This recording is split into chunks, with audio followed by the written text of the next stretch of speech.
నేడు గురు పూర్ణిమ. గురు పౌర్ణమి చాలా విశిష్టమైనటువంటి రోజు.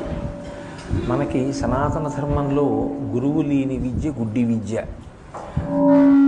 గురువు లేకపోతే అసలు ఆ జీవితానికి పరిపూర్ణత సిద్ధించదు. గురుర్బ్రహ్మ గురుర్విష్ణు గురుర్దేవో మహేశ్వర గురు సాక్షాత్ పరబ్రహ్మ తస్మై శ్రీ గురవై నమః అని నమస్కారం చేస్తాం. గురువే బ్రహ్మ, గురువే విష్ణువు, గురువే శివుడు. ముగ్గురు మూర్తుల స్వరూపమైనటువంటి ఆ పరబ్రహ్మస్వరూపుడైనటువంటి గురువుకు నమస్కరించుచున్నాను. అసలు యథార్థం మాట్లాడితే ప్రథమ నమస్కారం గణపతికి. గణపతికి నమస్కారం కన్నా కూడా ప్రథమ నమస్కారం గురువుగారికి.